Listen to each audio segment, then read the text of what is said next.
సాక్ష్యం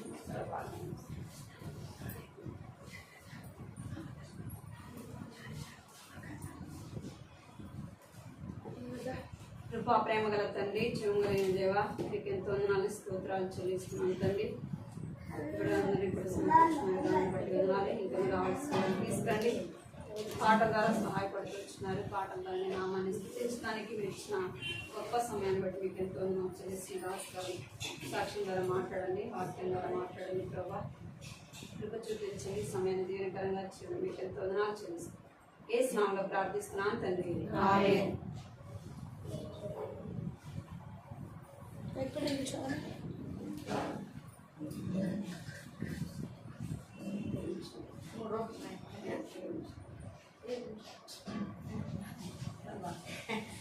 అదే 3 రోజులు జలుబు చేసి కూడా దగ్గర పడ్డాయి.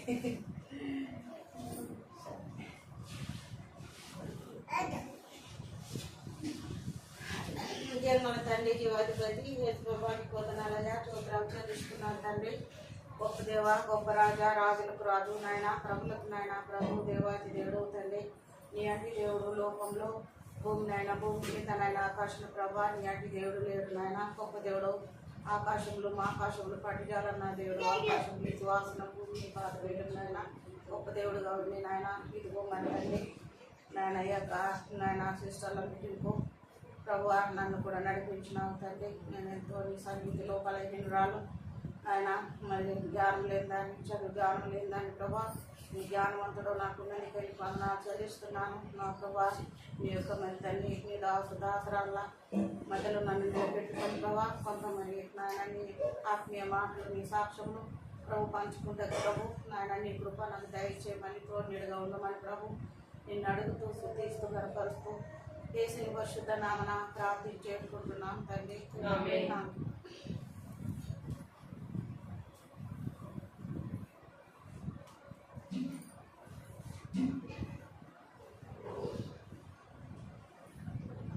నేను దేవుడు నమ్ముకొని 40 సంవత్సరాల ఎక్కువ అయిపోయింది. దేవుడు నమ్ముకొని నేను నాకు పెళ్ళైన తర్వాత ఒక 3వ సంవత్సరమో ఏమో మా అత్తగారి ఇంటికి వచ్చినప్పుడు 3వ సంవత్సరం నడుస్తుంది అనుకుంటా. అప్పుడు దేవుడి గురించి మా ఆయన మామ ఆయన దేవుడిని తెలుసుకున్న ఒకసారి పోయొచ్చినాక మళ్ళీ మా దగ్గరికి వచ్చి నేను అంతర్గామ అప్పుడు చర్చికి వెళ్ళినా. మనం అంతర్గామ అంటే ఇటు మనం అటు రాముండం సైడ్ అటు పోయే బెల్లంపల్లి పోయే రూట్ అన్నట్టు అంతర్గామ అని ఉంటుంది. మాకు గోరికంటే అటు సైడ్ దగ్గర ఉంటాయి. అయితే అక్కడికి నేను వెళ్ళొచ్చిన. మరి మీరు కూడా వెళ్ళండి చేసినావు అంటే నేను వెళ్ళిన. అక్కడ వెళ్తే నేను 2 సార్లు వెళ్ళిన. అయితే నాకు మంచిగా అనిపించింది. మరి సేవకులు ప్రార్థన చేస్తుంటే దయ్యాలని అడ్డం పడి కొట్టుకుంటానని అని మాకు వచ్చి ఆ దేవుని యొక్క స్వార్థ ఒక మాట మాకు చెప్పాడు. అంటే మా ఆయన మేనమామ చెప్పాడు. మా అత్తగారి ఇంటిలో మేము పెద్దోళ్ళం అయితే మాకు ఇలా నాకు జాబ్ ఉన్న చింగరేణి జాబ్ ఉంది. మళ్ళీ మేము దేవుని నమ్ముకొని పక్కకుంటే ఈ ఉన్న శైతాన్లాన్ని ఎవరు మొక్కాలి అని మరి ఎట్లా అని ఇక మా అత్త మా మామ వాళ్ళు ఆలోచిస్తాం. నేను వెళ్తానని మేము సిద్ధపడతాం. ఒక రూమ్లో మొత్తం ఇంతకన్నా రూమ్ ఎదురు ఉంటుంది. ఆ రూమ్ మా తర్వాత 5 విగ్రహాలు. మా మామ రోజుకో 2-3 కొబ్బరికాయలు కొడతాడు. మా మామకి రామి లేకుండా పట్టు కొట్టి విగ్రహాలు మామ. అయితే మేము తీర్మానం చేసుకున్నాము. మేము సరే మనం వెళ్దామా, మీ వాళ్ళ సంగతి అంటే ఉన్నది. మరి విగ్రహాలకు మొక్కితే ఏమున్నది అటు. నేనైతే మా అమ్మోళ్ళ ఇంటికాడ ఒకరోజు నేను ఏది చిన్నప్పటి నుంచి కొందరు అట్లా దండం పెట్టు అది చేయి ఇది చేయి అని అంటారు కదా. అక్కడ మా అమ్మోళ్ళ ఇంటికాడ కూడా నేను ఏం చేయలేదు. అప్పుడు మా నాన్న చూసుకునేది అన్నీ ఏదన్నా ఉంటే. సపరేట్ రూమ్ ఉండే, ఆయన స్నానం చేసేది పోయేది. ఆయన దానికే మా అమ్మ పిల్లలు ఎవరిని రానివ్వదు. ఏదో మా నాన్న చేస్తుంది వచ్చేది బయటికి అయితే ఏదో పెడితే మన పలారమని ఏదో కొబ్బరికాయ కొట్టి పెట్టి ఎవరిని మన పిలవకపోయేది దండం పెట్టుకున్నాం. ఇక అక్కడ చేయలే, ఇక్కడ కూడా నేను దేనికి మొక్కలే. మా మామ అనేది కనీసంగా వచ్చి దండమన్న పెట్టుకొని అని చెప్పేది. అంటే నేను మొక్కపోదు, ఎందుకు నువ్వు ఇట్లా చెప్తే దండం పెట్టలేదు అని మా మామ అనేది. అంటే నేను నాకు తెలియదుగా దండం పెట్టుకుని నాకు నేను పెట్టాలి, నేను ఎందుకు ఇంత గారని కాలేదు మా మామ అనేది. అంటే ఇక అట్లా దేవుడు నాకు మరి చెప్పిన మాట మీద వెళ్దాం మనం దేవుడు నమ్ముకున్నాం, మనం కూడా వెళ్దాము, ఏం చేస్తే ఏమున్నది పోరామని మేము అనుకున్నాం. ఇద్దరు తీర్మానం చేసుకున్నాము. మా అమ్మోళ్ళ తరపు నుంచి నాకు 6 నాకు 2 అన్నలు 4 తమ్ముళ్ళు, ఒక చెల్ల. మేము వెళ్ళిన మా కుటుంబం. ఇక నేను ఒకదాన్ని దేవుడు నమ్ముకున్నాను. మా అత్తగారి పెళ్ళైన తర్వాత దేవుడు నమ్ముకున్నాను. 3 సంవత్సరాలైనా అప్పుడు పిల్లలు ఎవరు కాలేదు, పిల్లలు కాలేదు. నమ్ముకున్నాక ఇక మళ్ళీ మేము చర్చికి వెళ్తున్నాము. వెళ్తుంటే ఇక మా మామ వాళ్ళు ఆ దేవుడిని నమ్ముకున్న వాళ్ళు గుజ్జం అడుక్కుంటారు, ఆ దేవుడు నమ్ముకుంటారా అని మా మామ అంటారు. అని అయితే గుజ్జం అడుక్కుంటే అని గుజ్జం అడుక్కుంటారా అంటే గుజ్జం అడుక్కుండా అదేదో తర్వాత చెప్తుంది ఎవరు అడుక్కునేది ఏది ఎట్లా అయ్యేదని నేను మా అమ్మతోటి వాళ్ళకి నేను ఏమి ఎదురు మాట్లాడకూడదు, ఎవరేమనుకుంటే అనుకోని మనకి ఎందుకే అని అనుకుని మేము ఇలా నాన్న నేను మేము ఇలా ఎదుగుమంటాడు. అట్లా వెళ్ళాగా మరి వెళ్ళంగా మళ్ళీ దేవుడు నమ్ముకొని అప్పటికి ఏదో సంవత్సరం అయింది అనుకుంటా. సంవత్సరం అయినాక మళ్ళీ ఈ పాప కన్నా ముందుగా నాకు అప్పుడు ఏది తెలియదు. నాకు 16 సంవత్సరాల పెళ్ళి అయింది. 3వ సంవత్సరానికి బాబు కడుపులోకి వచ్చిండు. నాకు తెలియదు. ఒకరోజు నేను హాస్పిటల్ పోయి చెకప్ తీపించుకోలేదు. మా అమ్మ మా నాన్నకు మా అత్తమ్మ తీసుకోపోలే. ఆ సిటీలో లెక్క నాకు వెళ్ళిపోవాలి రావాలో తెలియదు. షుగరేను అలానే తీసుకుపోవాలి కానీ నాకు ఆ రూపు తెలియదు, కొత్తగా పోలే. అప్పటికి ఇక 9వ నెల అయింది. బాబు ఇట్లా ఉంటా ఉండి చీర ఉండి అట్లా ఇక నాకు హాస్పిటల్ తీసుకుపోయినాక ఉంటా ఉన్నది బాబాని ఆలస్యమై బాబు చనిపోయి నన్ను సోయి తప్పినాము. నేను సోయి తప్పినాక ఎప్పుడు పుట్టిందో నాకు తెలియదు. సాయంత్రం 6 గంటలకు సోయి తప్పితే తెల్లారి 6 గంటలకు నాకు సోయి వచ్చింది. అప్పుడు ఫస్ట్ బాబు. తర్వాత మళ్ళీ ఏమిటే 3-4 నెలలకి వెళ్ళి మళ్ళీ ఈ అమ్మాయి కడుపులో పడ్డది. అప్పటికి ఇక ఈ అమ్మాయి కట్టుకోవడం ఉండగానే చాలా ఇక దూరం మాకు గోదావరి అంటే అందరు కావాలంటే కొంచెం బస్సుకు పోవాలి రావాలి. పోదు ఎంత ప్రయాసపడ్డా దేవుడి సన్నిధికి పోవాలని వారం పోయేదాన్ని. పోయి అలా వస్తుంది. ఇక ఈ అమ్మాయి పుట్టి కూడా సంవత్సరం అయినా ఎత్తుకొని వెళ్ళేటోళ్ళు. వెళ్ళి దేవుడి కుప్పని బట్టి ఇక 5 మట్లు దేవుడి సన్నిధిలో దేవుడి చూపిస్తూ అట్లా మరి మా జీవితంలో ఇలా నాన్న నేను అట్లా వెళ్ళాను. ఆయన డ్యూటీని బట్టి ఆయన రాకున్నా కానీ నేను వెళ్ళేదాన్ని, ఇంట్లో ప్రార్థన చేసుకునేదాన్ని. అట్లా రోజులు గడుస్తుంటే ఇక మా పాప ఇప్పుడు ఈమె 4వ సంవత్సరం పాప అయింది. ఇక 4వ సంవత్సరం పాప అయినా నేను పాపను తీసుకొని మళ్ళీ మాకు గోదావరిలో సంఘం అయింది దగ్గర వెళ్ళేదాన్ని. ఆయన డ్యూటీలో పోయి రాకపోయినా కానీ నేను ఒక్కదాన్ని అయినా నేను వెళ్ళేదాన్ని. ప్రతి కూడికి వెళ్ళేదాన్ని. ప్రతి కూడికి పెట్టుకుంటే ఒక కూడికి పోకపోయేదాన్ని. ఇక పాప ఇలా మా మనమరాకి నాకు ఇస్తుండే పెట్టుకునేదాన్ని. ఎక్కడికైనా వెళ్ళేదాన్ని. పోవాలంటే పోవాలి. అది అప్పుడల్లా సంతోషం దేవుని సన్నిధిలో అట్లా పోయేదాన్ని. అప్పుడు మా అత్తగారు వేరే అయిండు, మేము వేరే అయిండు. ఇక వెళ్ళేదాన్ని. ఇలా నాన్న వాళ్ళకు బోరెంజ్ రిటైర్మెంట్ అంటే వాళ్ళకు క్యాంప్ ఉంటుంది. ఏ ఊళ్ళో క్యాంపు పడితే ఆ ఊరికి ఆయన వెళ్ళాలి. ఇక ఆయన ఎక్కడో డ్యూటీలు చేస్తాడు. అరకు నేను వెళ్ళేదాన్ని. అది కూర్చుకు సరిగ్గులు అట్లా వెళ్ళేదాన్ని. తర్వాత మళ్ళీ పాపకు 4వ సంవత్సరం అనుకుంటే 2 సంవత్సరాలు నేను 2 సంవత్సరాలు తిరిగా వచ్చిన దగ్గర పాపకు 4వ సంవత్సరం నడుపుతుంది. దేవ నాకు ఒక్క బాబుని ఇస్తే మీ సేవ తీస్తా అని ఉపవాసం ఉండి శనివారం రోజు ఉపవాసం ఉండి బాగా ప్రార్థన చేసుకున్నాను. అన్న వాక్యం వినేవాడిని. మా అన్న వాక్యము సేవకులు చెప్తారు కదా, మనకు సిస్టర్ల మీటింగ్లో చెప్తారు కదా. అన్న ప్రార్థన చేసుకున్నది, నాకు మాడిస్తే నేను నీకు సేవకి ఇస్తానని అన్నది ఇచ్చింది అని ఇక వాక్యము నేను విని నాకు బాగానే వాక్యం నాకు హృదయంలో తట్టి నేను అట్లనే ఉపవాసం నుండి ప్రార్థన చేసుకునేదాన్ని. కాబట్టి ఆ కుమారుడిస్తే నీ సేవకి ఇస్తా అని అట్లా ఒక సంవత్సరమో అట్లా ప్రార్థన చేసుకుంటూ వచ్చినాను. శనివారం ఉపవాసం చేస్తే ఇగో నేను ఇస్తానా అని నాకు పడుకుంటే నాకు నిద్రలా నా ముందు మనకు సయ్యన్న మన జిల్లమార చెట్టు ఎట్లా సయ్యన్న మనం చూస్తే పైకి అంత ఎంత ఉంటుందో అంత పైకి నా ముందే చెట్టు పైకి వేయింది. దానికి ఒకటే ఆకులు ఉన్నది. అది మళ్ళీ సయ్యనంగి ఇట్లా నా ఒడిగి ఇట్లా పువ్వులు ఉన్నాయి ఎర్రగడ్డ ఆకులు. దేవుడు దాన్ని తీసుకున్నామని దేవుడు ఇచ్చాడు.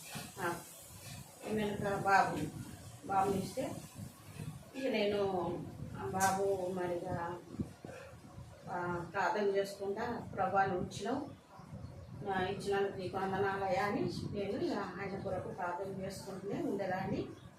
ఇక మళ్ళా తర్వాత మళ్ళీ ఆ బాబు వెనుక ఇంకో బాబు, ఇద్దరు బాబుని వెనుక 5 బాబుని వీళ్ళని భయభక్తులతో వీళ్ళని మరి పెంచుతూ ఆయన వాళ్ళ నాన్న ఇంట్లో లేకున్నా కానీ వీళ్ళను వాళ్ళ ముగ్గురు కూర్చుండబెట్టి బైబుల్ పాటలు పాడుకొని 3 పాటలు పాడుకొని వాక్యాలు జరుపుకొని ప్రార్థన చేసుకున్నాక వాళ్ళు పోయి తిండి ఓ మాట చేసుకుందో లేకుంటే పండుకుందో వాళ్ళ పని వాళ్ళు చేసుకుందో. వాళ్ళు పడినాక నాకు ఎప్పుడు కళ్ళకు నిద్ర ఎప్పుడు వస్తుందో అప్పుడే పండేదాన్ని. 3 అయ్యేదో 2 అయ్యేదో 1 అయ్యేదో అంతవరకు దాకా నేను ప్రార్థనలో పెట్టేదాన్ని. నైట్ నేను వీళ్ళు పట్టుకున్నాక రోజు అట్లనే ప్రార్థన చేసుకున్నాను. ఎందుకంటే నా పిల్లలు భయభక్తులుగా పెరగాలి, వాళ్ళకు దేవుని సన్నిధిలో వాళ్ళు జీవించాలి, దేవుని సన్నిధిలో వాళ్ళు ఉండాలి. అన్నిటితో కలిసి ఇక్కడికి బయటికి పోయినప్పుడు వాళ్ళతో చరితం చేయొద్దు, వాళ్ళతోటి మరి నడవద్దు అని బాగా ప్రార్థన చేసేది. వీళ్ళ కొరకు బాగా వీళ్ళు పండుకున్నాక నైట్ 2 అయ్యేదో 1 అయ్యేదో అంతవరకు దాకా ప్రార్థన చేసేదాన్ని, రోజు చేసేదాన్ని. దేవుని కుప్పని బట్టి ఇక వీళ్ళు అమ్మాయి మరి చదువుకొని అమ్మాయి చదువుకున్నది. దేవుని సన్నిధిలో నేను ప్రార్థన చేసేదాన్ని. ప్రభా మరి నేను వాళ్ళ నాన్న మరి మా తక్కువ పేమెంటు మరి వీళ్ళకు చదువులో ఫీజులకు కట్టాలంటే మరి మాకు ఇంట్లో ఇబ్బంది కలుగుతుంది ప్రభా, మరి ఎట్లా చేయాలని నువ్వే కదా మాకు సాయం చేసేవాడు. ఏదైనా మరి నేను నామని బట్టి అడుగుతున్నా, నామని బట్టి అడిగినప్పుడు నువ్వు ఏదైనా ఇస్తావు కదా అని నేను వీళ్ళ కొరకు బాగా ప్రార్థన చేశాను. ప్రార్థన చేస్తే యెషయా గ్రంథంలో 44వ అధ్యాయంలో నీ సంతానమును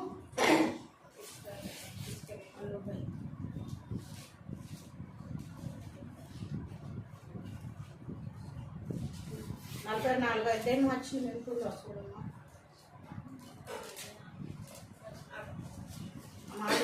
నీ సంతానము నేను ఆశీర్వదించను అని మాట. 44వ అధ్యాయం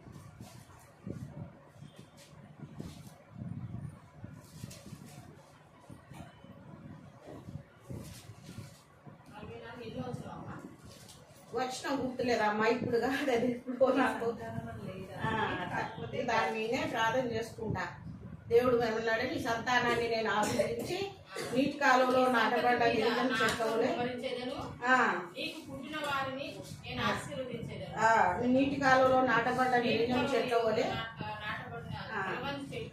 గడ్డలో నేను ఎదురు చేసేదను. నేను వర్షం కురవని కాలంలో నేను కాపు చేస్తున్నాను. దేవుడు ఆ వాక్యం ద్వారా దీని కోసం చదువుకుంటుంటే దేవుడు అట్లా మాట్లాడితే దేవుడు ఆ మాట ఇచ్చిండు. ఇచ్చిండు. ఈ అమ్మాయికి హైదరాబాద్లో గాంధీలో ఈమెకు నర్సుగా సీట్ వచ్చింది. అదే సంవత్సరము పెద్ద బాబుకు ముందుగా వచ్చింది సీట్ వరంగల్లో. ఆయన ఎల్ఎల్ఎం చేసిండు చిన్న పెద్ద బాబు. ఇక అమ్మాయికి అందులో ఈమె చదివింది. మళ్ళీ చిన్న బాబు ఆయనకు ఇప్పుడు నర్సంపేటలో బి ఫార్మసీ చేయడానికి దేవుడు ఆయన ప్రైవేట్లో వచ్చింది సీట్, వీళ్ళకే గవర్నమెంట్ వచ్చింది ఇద్దరు. అయితే నాకు అర్థం కాక ఇక నేను నీ సంతానాన్ని నేను ఆశ తీరుస్తా కదా అని దేవుడు మాట్లాడాను కదా.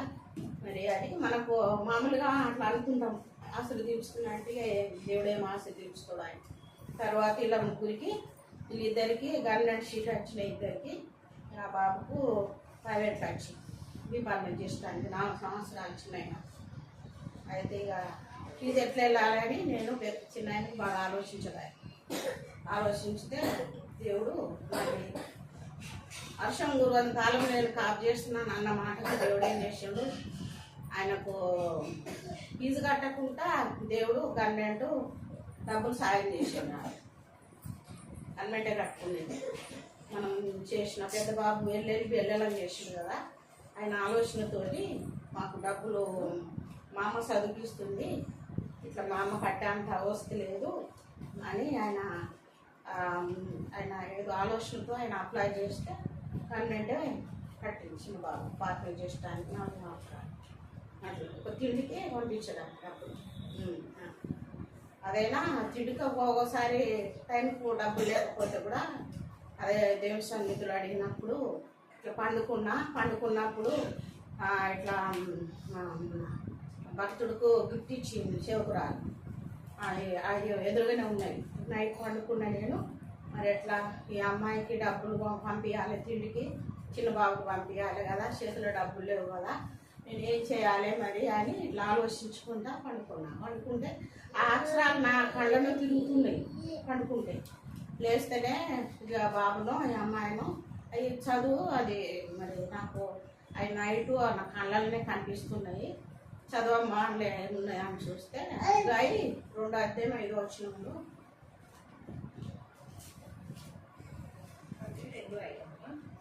అగ్గాయి 2 అధ్యాయం 5 వచనం. మీరు ఐగుప్తు దేశంలో నుండి వచ్చినప్పుడు నేను మీతో చేసిన నిబంధన జ్ఞాపకం చేసుకున్నది, నా ఆత్మ మీ మధ్యన ఉన్నది కనుక భయపడకమని అక్షరాలు దేవుడు నేను కొంచెం నైటు భయపడ్డాను. డబ్బులు పంపించడానికి ఇలా ఇక పెద్ద చదువులు కదా, మరి తిండి కట్టాలి, ఆ ఊకోరుగా తిండి పెట్టరు కదా అని ఆలోచించినప్పుడు ఇక దేవుడు ఆ మాట మాట్లాడిండు. దేవుడు కార్యం చేసిండు. కానీ నా భయభీతుల్లో దేవుడు ధైర్యపరుస్తూ వచ్చింది. ఏదైనా భయపడకమని చెప్పి ధైర్యం వచ్చి దేవుడు నెరవేర్చింది ఆ మాట. దేవుని మీద నేను ఆధారపడుతూ వచ్చేదాన్ని, పరిపూర్ణంగా దేని మీద అనుకునేదాన్ని, ఎవరి మీద అనుకోకూడదు. ఇట్లే అందరు మా అన్నదమ్ముల దగ్గర ఉంటారు, శిఖరైన పని చేస్తారు, అందరూ ఉంటారు. నేను అనుకున్నప్పుడే నా తీర్మానం, నా దేవుని కన్నా ఎక్కువ ఎవరు కాదు, నా తల్లిదండ్రి కాదు, నా అన్నదమ్ములు కాదు. నేను అలా నాన్న మీద కూడా జాబ్ చేస్తే కూడా ఆయనను కూడా నేను ఎక్కువ పిల్లలను డబ్బులు కడతలేవేనా ఆయనను కూడా ఎక్కువ నేను పోసి ఎక్కువయ్యేది. దేవుని మీదే ఆధారపడేది, దేవుని అడిగేదాన్ని. నేను ఏదైనా నువ్వే వాళ్ళ కార్యం చేయాలి, వాళ్ళ అక్కలు తీర్చాలి అని ఎప్పుడు ప్రార్థన చేసి దేవుడిని అడిగేదాన్ని. దేవుడు అడిగినప్పుడు దేవుడు వాక్యంగా నాకు మాట్లాడుతూ జవాబిస్తూ నన్ను ధైర్యపరుస్తూ దేవుని సన్నిధిలో నన్ను అట్లా నడిపించాడు. వీళ్ళని పోషించాడు, నడిపించాడు. ఏదైనా పొదువు లేకుంటే ఏదైనా ఇంట్లో పొదువు ఉన్నప్పుడు నువ్వు ఆకాశం పక్షులను గమనించమని దేవుడు మత్తయి సువార్తలో ఉంటుంది కదా, ఆకాశ పక్షులను గమనించు, అవి కోడిలో పోసుకోవు, వాటికన్నా మీరు శ్రేష్ఠులు కదా అని దేవుడు ఆ మాట ద్వారా నన్ను ధైర్యపరిచాడు దేవుడు. అట్లా అది ఆ దేవుడు అట్లా మాట్లాడుకోవచ్చు, దేవుడు కార్యం చేస్తూ దేవుడు నన్ను నడిపిస్తూ. నేను ఎప్పుడు పిల్లలు కాకముందు నా పెళ్ళైనాక చదువుకున్న దేవుడిని నమ్ముకున్న అనుభవం నాది. పెళ్ళయి ఇప్పుడు నాకు 45 సంవత్సరాలు దాటిన అనుకున్నా అన్నారు. నాకు 16 సంవత్సరాలు ఉన్నాను అప్పుడు పెళ్ళి అయ్యి. అప్పుడు ఇక అప్పటి నుంచి నేను దేవుని మీద ఆధార ప్రతి విషయమైనా చిన్నదైనా పెద్దదైనా నేను దేవుడి మీద ఆధారపడతా, దేవుడి మీద ఆధారపడతాను. అట్లా దేవుడు అట్లా కార్యం చేస్తూ వచ్చాడు.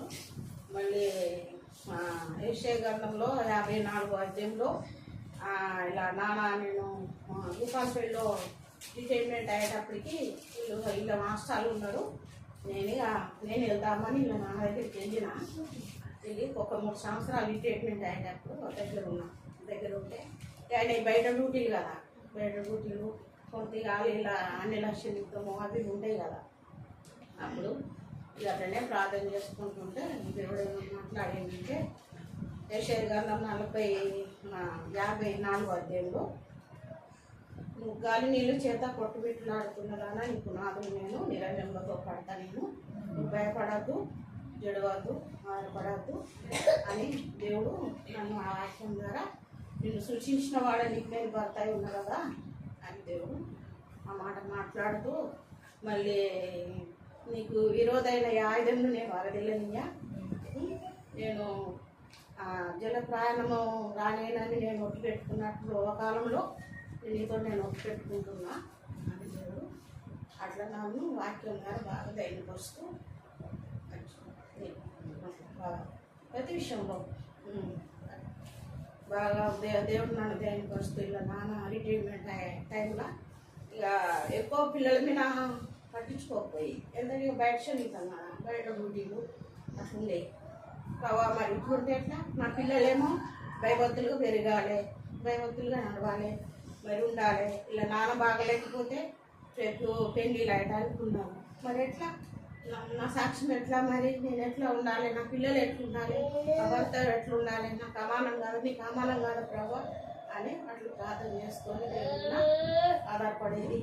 అమ్మాయి గురించి కూడా పెళ్ళి వయసు వచ్చినప్పుడు కూడా అట్లా బాగా ప్రార్థన చేసేదాన్ని. ప్రార్థన చేస్తే దేవుడు మరి 1 పేతురు 5వ అధ్యాయంలో ఇచ్చిందా కొమ్మని వేసుకోబోతారు మిగిలిన ముక్కో అని దేవుడు అట్లా మాట్లాడుతూ వచ్చాడు.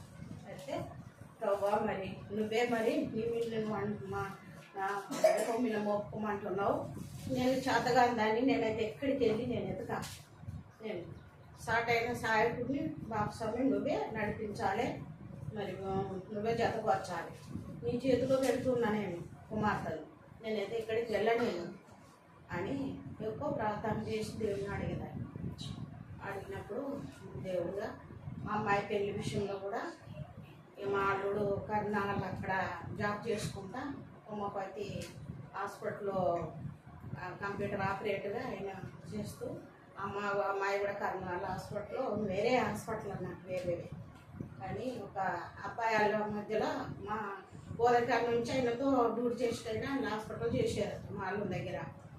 అయితే మా పెద్దబాబుతో చెప్పిండు అక్కకు పెళ్ళి చేయవా, మాతోటి కర్నాల జాబ్ చేస్తున్న అబ్బాయి ఉన్నాడు, మరి ఇట్లా సంగతి అని ఆయన చెప్తే అట్లా సలహా చూసి చేసి మాట్లాడుకుంటూ 2018 సంవత్సరము 8/24 తారీఖు దేవుడు ఘనముగా పెళ్లి జరిగించింది. అంటే మా బంధువులు ఎక్కువ పట్టించుకోలే, ఎవరు రాలే పెళ్ళికి పట్టించుకోకపోతే నేనేమి బాధపడలే. ఆత్మీయ బంధువులు ఉన్నాడు, వాళ్ళు వస్తేంది రాకపోతే ఇవాళ ఒక్కరోజు వచ్చి సంతోషం పెడితే నాకు ఎప్పటికీ సంతోషం ఉంటుంది కదా. నా దేవుడు నాకు ఉన్నాడు. అలా వచ్చి నా బిడ్డకు ఇలా అది ఆ సామాన్ పెట్టి ఈ సామాన్ పెట్టాలా అని నేను ఆశపడలే. నేను వాళ్ళు ఏది పెట్టకుండా పర్వాలేదు, చెప్పే బాధ్యత చెప్పిన అంతే. వాళ్ళు ఎవరు వచ్చినా రాకుండా నాకు పర్వాలేదు. దేవుడు కార్యం చేసిండు. పెళ్లి విషయంలో అమ్మాయికి కూడా పెళ్లి జరిగింది. అమ్మాయికి పెళ్లి జరిగిన తర్వాత పెద్ద బాబు మళ్ళీ సేవకు పోయిండు. దేవుడు పిలుచుకున్నాడు. ఆయన వెళ్ళని చేసాడు. ఇంకా జంతిగా చదవాలని ఆయన తలంపు ఉండే. దేవుడు ఆయన పట్టుకున్నాడు. ఇక సేవ నేను కూడా చెప్పిన బాబు నువ్వు ఎంత చదివినా దేవుని సేవ చేయాలి, నేను సేవకి ఇస్తానన్నమాట. నువ్వు నాకు నెలకు ₹1,00,000 తెచ్చినా నాకు మనిషి అంటుండేది, నువ్వు సేవ చేస్తే నాకు మనిషి అంటుండేది, నువ్వు సేవ చేయాలని చెప్తే బాబు అన్నాడు కదా అమ్మ నేను ఉద్యోగం చేసినా కానీ దేవుడు పిలుచుకుంటే నేను సేవకు ఒకటే ఉంటుందమ్మా, కానీ చదువుకుంటుంటే చదువు శాతగాక సేవకు వేసిన అంటారు లోకము, చదువుతా నేనంటే సరే బాబు ఎంత చదివినా కానీ నువ్వు సేవ అయితే చేయాలి అని చెప్పిన మాటకు లోబడ్డాడు. నువ్వు కాదన్నా చెప్పిన మాట నేను కాదనమ్మా, చేస్తా అన్న. వాళ్ళు చిన్నప్పటి నుంచి నాతో నేను అలా బయటికి పోయినా స్కూల్కి పోయినా అమ్మ నేను మీకు వెళ్తున్నా అని చెప్పని బయటికి వెళ్ళకపోయింది.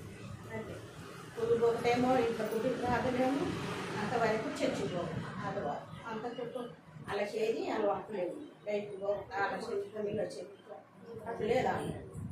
ఇక చిన్నబాబు కూడా పెద్దబాబు సేవకు పోయాడు. సేవ పోయి సంవత్సరం అయింది. అయితే చిన్నబాబు ఇక ఆయన హైదరాబాద్లో జాబ్ చేస్తుండు.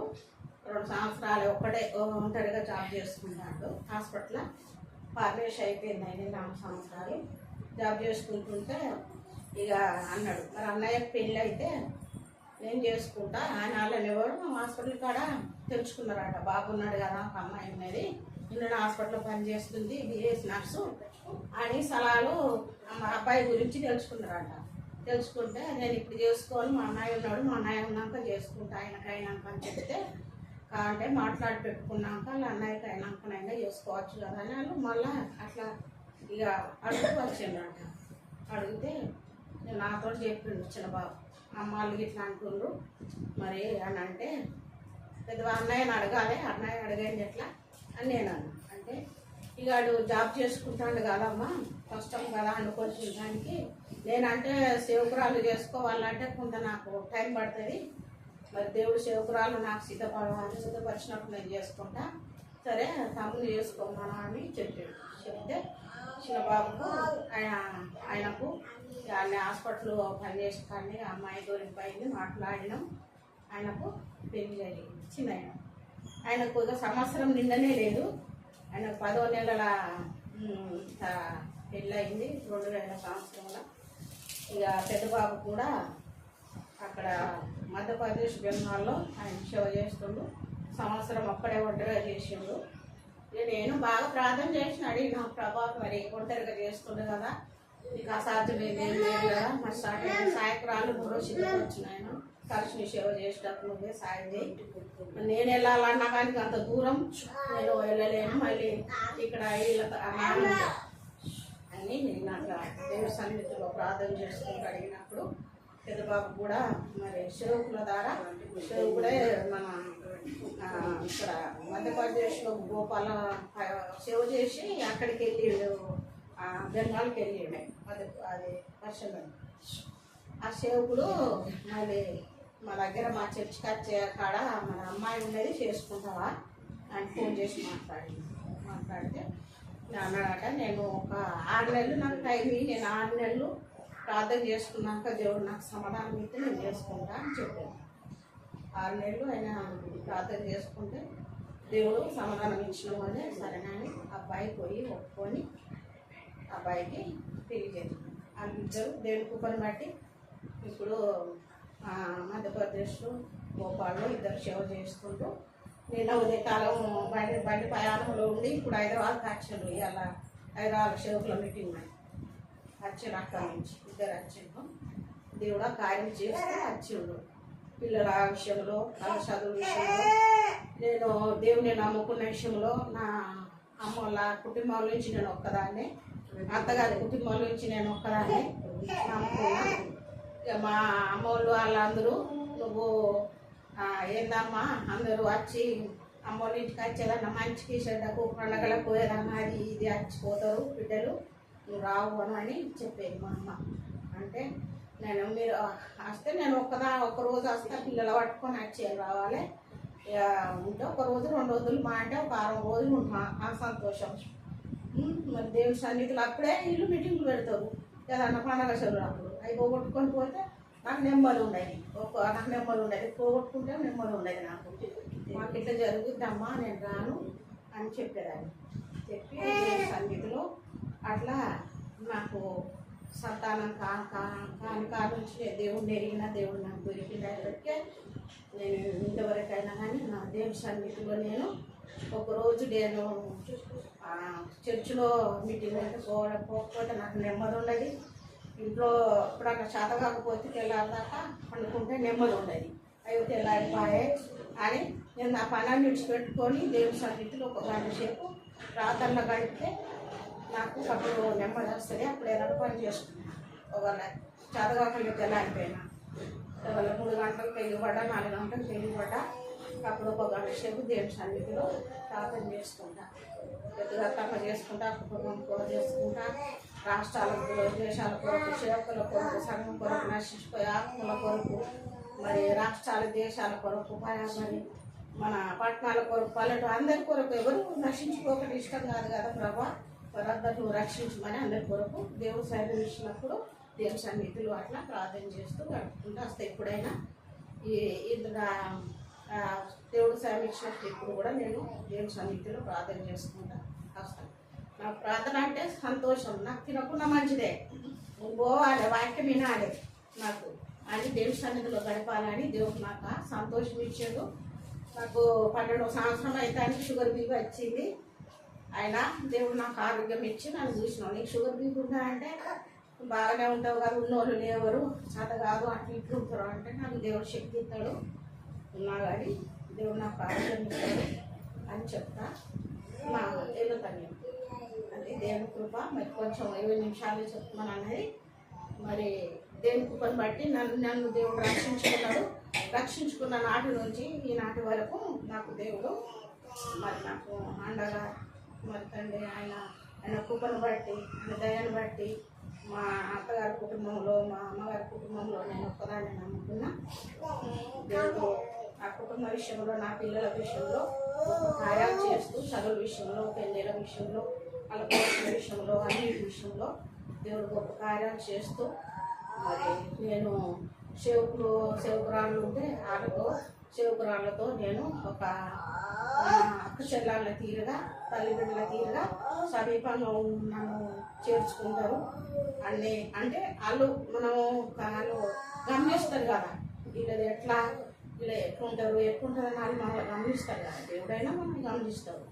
అట్లా వాళ్ళతో ఎక్కువ టైం తీసుకొని అట్లా నా జీవితం గడుపుకుంటూ బట్టి, దేవుడు ఇచ్చిన సంతోషాన్ని బట్టి, ఆనందాన్ని బట్టి నాకు ఎంతో కానీ ఉంటుంది కానీ సాక్ష్యం కానీ అవన్నీ మనకు కుదరదు. కానీ కొంచెం దేవుడు చేసిన వేలు బట్టి, నా వయసుని బట్టి, దేవుడు చేసిన కార్యాన్ని బట్టి నేను చెప్పుకుంటూ వచ్చాను.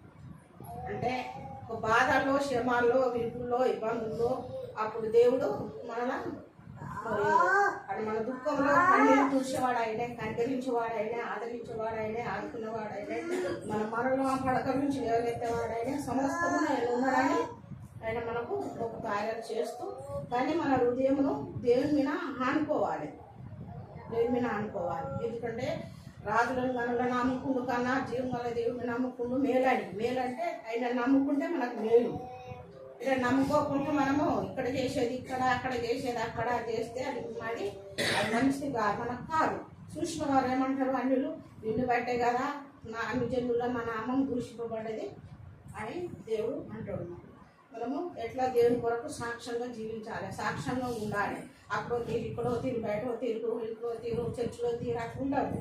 ఆయనకి ఎక్కడున్నా ఆయన సాక్షిగా జీవించాలి, సాక్షిగా ఉండాలి. మనకి ఏదైనా మంచిదే. మనం మనుషులకు భయపడదు, దేవునికి భయపడాలి. మనుషులు ఏం చేస్తారు, వాళ్ళకి భయపడాలి. మంత్రాలైనా, తంత్రాలు అయినా, ఎవరైనా నేను దేవునికి భయపడాలి, దేవునికే భయపడాలి. వాళ్ళతో మాట్లాడతా, అయ్యా జీవితంలో దేవుడిని నమ్ముకో, మీరు పొట్ట కోసం మీరు ఇంకేం చేస్తున్నారు అని వాళ్ళతో మాట్లాడతా. అవునమ్మా మీ దేవుడే గొప్ప దేవుడు అని ఒప్పుకుంటారు. అట్లా మనం దేవుడికి సాక్ష్యంగా జీవించి, సాక్ష్యంగా ఉన్నప్పుడు దేవుడు మనకు తోడుగా ఉంటాడు, దేవుడు చేస్తాడు. అయ్యో మరి మనకు అందులో అంటారు కదా, దేవుడు నమ్ముకున్నారు అలాగే జరిగింది అని అనుకుంటారు. అంటే అది మన నడవని బట్టి, మన విశ్వాసాన్ని బట్టి, మనం ఆయన ఆధారపడని బట్టి మనకు దేవుడు చేస్తాడు. చేస్తే వాళ్ళు చూసి వాళ్ళు ఏమంటారు, మరి చూడాలి దేవుని నమ్ముకున్నారు వాళ్ళకి మేలు జరుగుతుందని మన బస్తిలో ఉన్నవారు, మన పక్క పొట్లు ఉన్నవారు మన సాక్ష్యం వాళ్ళు చెప్పుకోవాలి. మనం చెప్పుకున్న కాదు, అన్ని జన్మలాలు ఉంటాం, మనం అన్ని జన్మలాలు ఉంటాం. కానీ వాళ్ళు మన అన్ని కనిపెడతారు. కనిపెట్టినప్పుడు వాళ్ళు ఏమంటారు, వాళ్ళ దేవుడే గొప్ప దేవుడు, వాళ్ళు చూడు వాళ్ళు దేవుడు నమ్ముకున్నారు, వాళ్ళు చూడు ఎంత మంది బాగుంటున్నారో. మనము ఇంట్లో అల్లరి పెట్టుకోం మన అన్నిలో తీరుగా మనము అల్లరి చేసుకోకుండా నెమ్మదిగా ఉంటాము. మనం వాళ్ళు ఉంటారా, వాళ్ళు చూడు ఇలా ఇలా అనేది ఇలా నాన్న గురించి ఇలా పట్టించుకోకుండా నన్ను ఒక రోజు గిదాని అల్లబార్త గురించి ఏంటి మనకు చెప్తుంది. మనం ఇట్లా కూర్చొని మాట్లాడుకుని మన దగ్గరికి రాదు.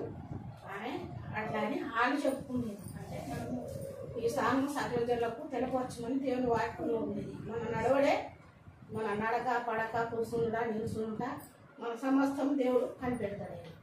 అట్లా ఆయనకు సాక్ష్యంగా మనము ఉన్నప్పుడు జీవించినప్పుడు ఎన్ని శోధనలు వచ్చినా బాధలు వచ్చినా ఎన్ని వచ్చినా కానీ ఆయనందే చూడాలి, ఆయనందే గురి పెట్టుకోవాలి, ఆయన మీదే ఆధారపడాలి. దేవుడు ఉన్నది లేనట్లు లేదు ఉన్నట్లు చేయగల శక్తి మందుడు ఆయన ఉన్నాడు. ఏదైనా చేస్తాడు. భూమిని ఆకాశంలో మరి జంతువులను మరి సముద్రము సమస్తము ఒక్క మాట మీద కలిగించిన దేవుడు మనకు కలిగించాడా? మనకు చేయడా? ఆయన శాతగానం వాడు కాదు కదా. మనం శాతగానం ఉన్నమై ఆయనను శాతగానం లెక్కలు మనం చేయవద్దు. అట్లా ఆయనకు సాక్ష్యంగా మనం జీవించాలి, ఆయన మీద ఆధారపడాలి. మన కుటుంబ విషయంలో కానీ పిల్లల విషయంలో కానీ మన దేవుని విషయంలో దేవునికి సాక్ష్యంగా మనం జీవించాలి, నడవాలి, ఉండాలి. మనకు సంఘం ఉన్నదంటే సంఘం కొరకు ప్రార్థన చేయాలి, సేవకుల కొరకు ప్రార్థన చేయాలి, బాగా ప్రార్థన చేయాలి. మాకైతే అక్కడ నెలకు లాస్ట్ వారము మంగళవారం నైట్ పేరు జరుగుతుంది. మళ్ళీ సోమవారం రెండో వారంలో శని పేరు జరుగుతుంది మాకు.